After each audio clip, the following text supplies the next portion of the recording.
Olá, bom dia, crianças do terceiro ano. Professora Sádiva, estamos juntos para mais uma aula.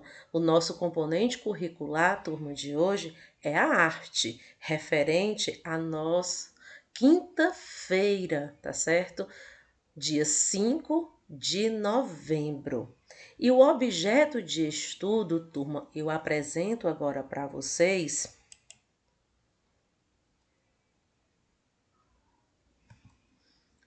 as características do som.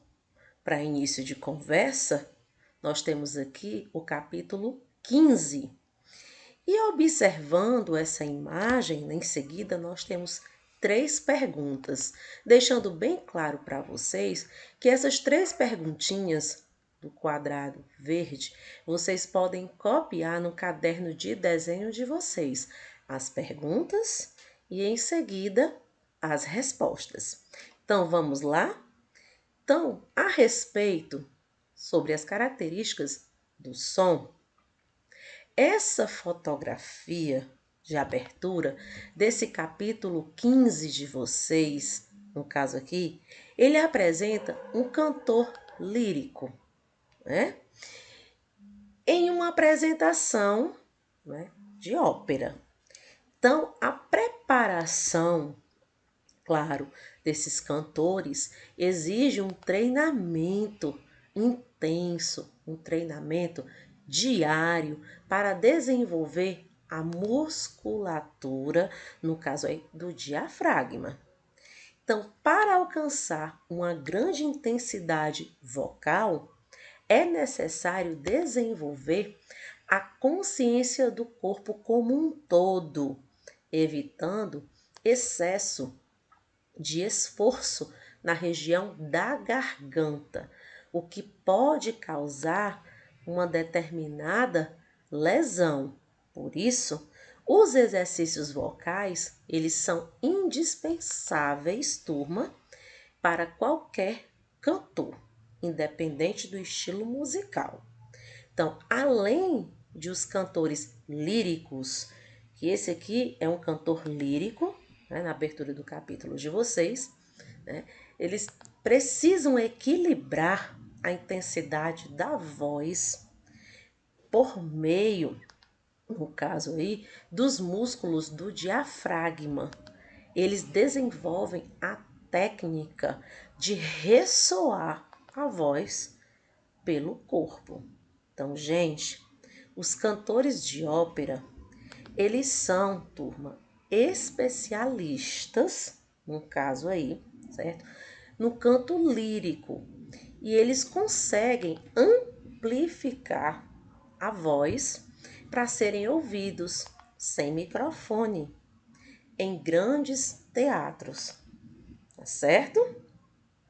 Então, cantores de ópera, eles passam anos estudando para deixar a voz bem afinadinha.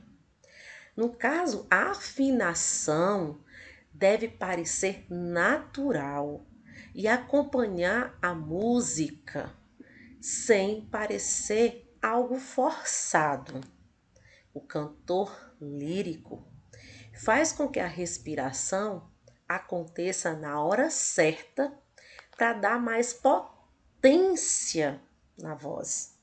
Então, os cantores de ópera, eles são acompanhados, sim, por um grupo musical, podendo ser uma orquestra, como vocês estão observando aqui de fundo, né?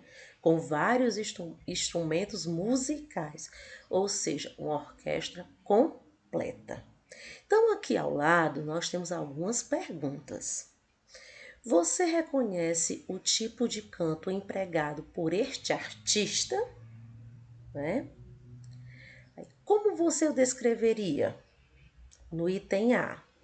Então, como resposta do item a ópera, ela envolve não só a música, mas o teatro, a dança.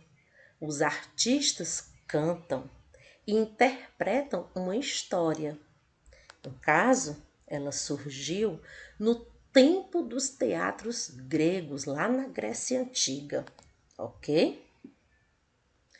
Aqui no item B, emita um som potente, né, como o do cantor desta página. Então, o importante aqui no item B é não gritar, para não lesionar as cordas vocais, ok? Não prejudicá-las. O importante é atentar a musculatura, né, do diafragma, principalmente da região das costelas, para projetar a voz, né, no caso aí, sem forçar muito a garganta, sem forçar as cordas vocais, tá certo?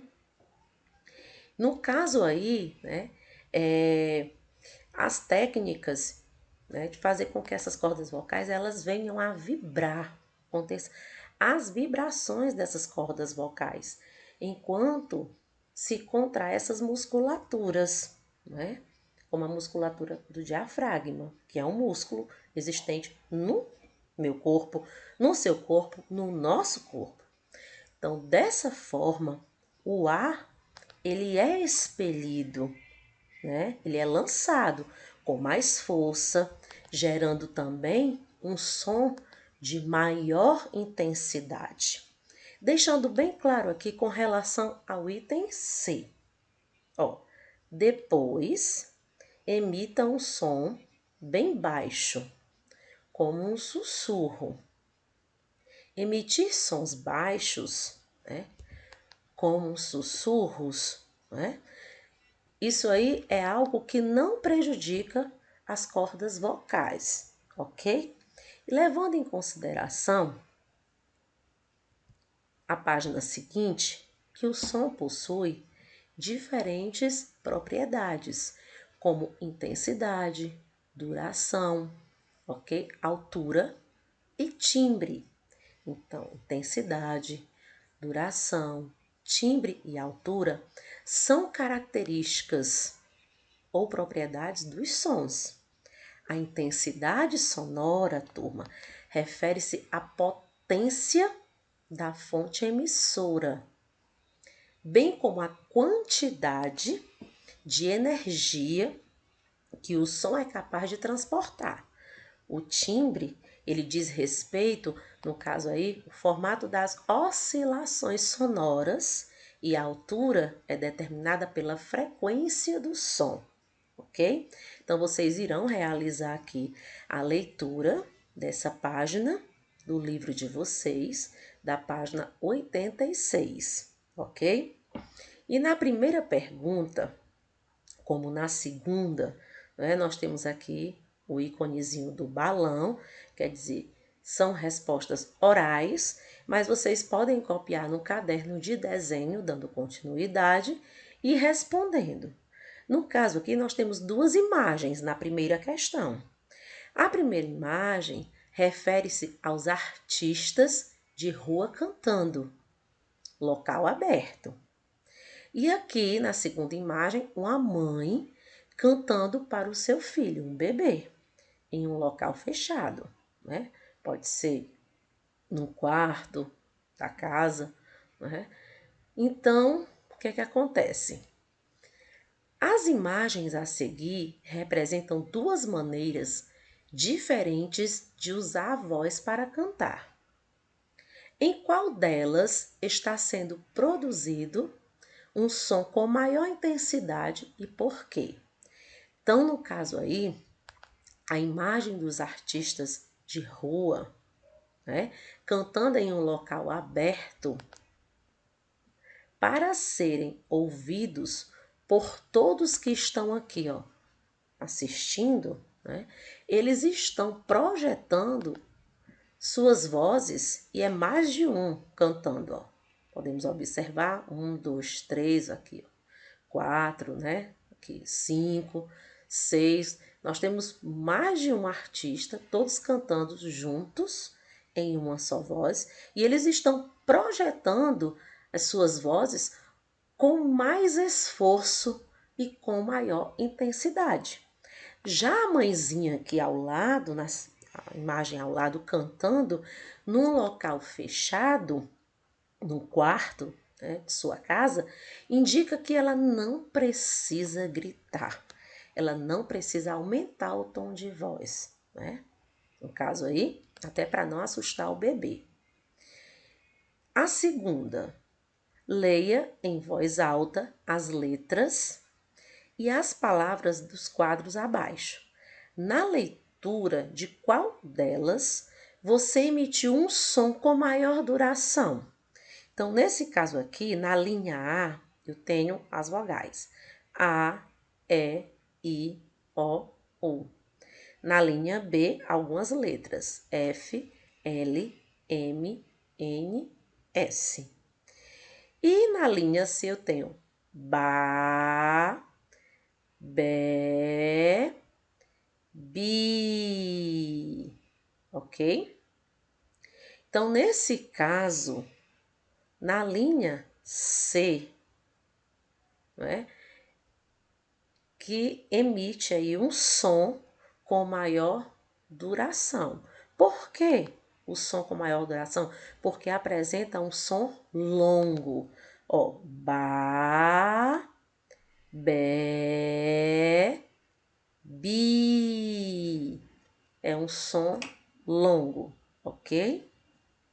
Verificando na página seguinte, nós temos aqui, quando falamos que o som é mais agudo ou mais grave, estamos pensando em sua altura.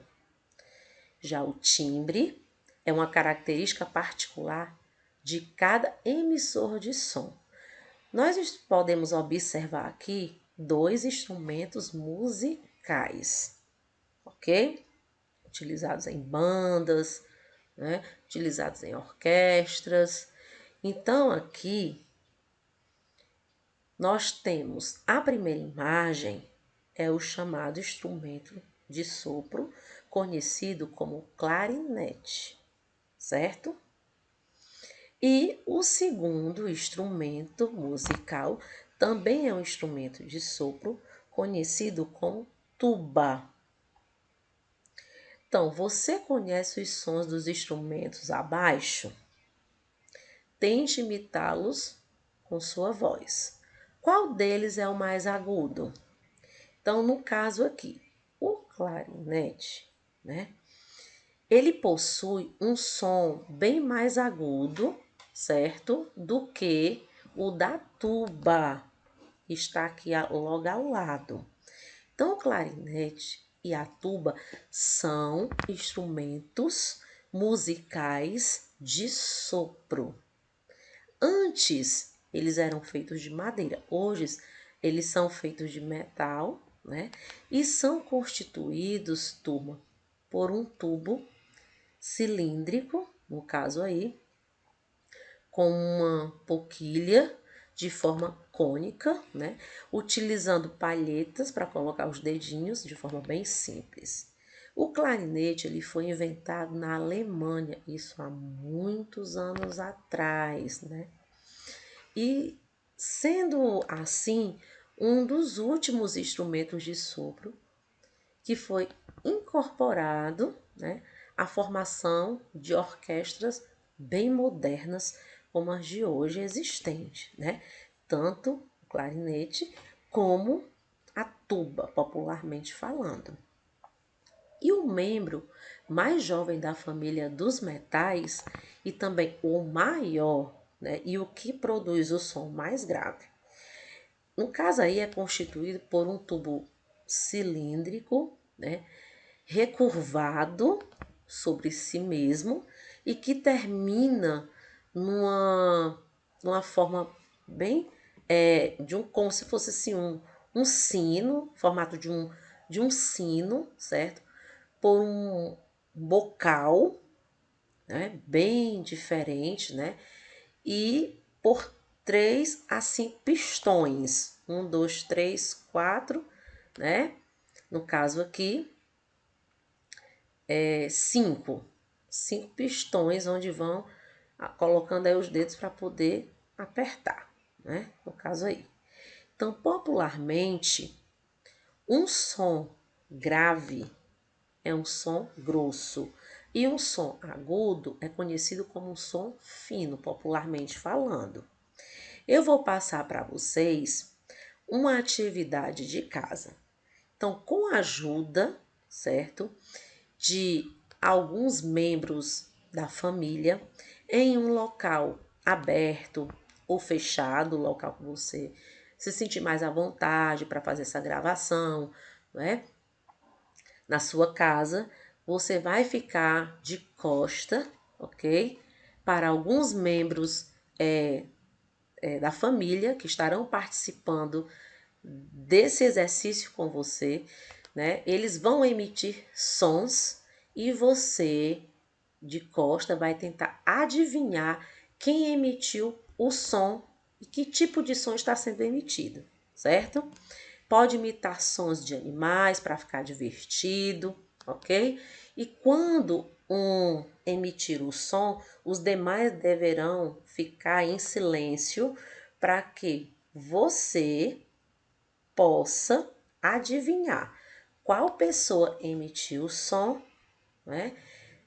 Certo? E se o som que foi emitido, né? Por quem, né, foi emitido esse som e perceber, né? No caso aí é um exercício, tá bom? Bem legal que vai fazer com que você venha a perceber os diferentes timbres de voz. Então, você, criança, sinta-se convidado a participar, tá bom? Dessa atividade que está na agenda de vocês, tá bom?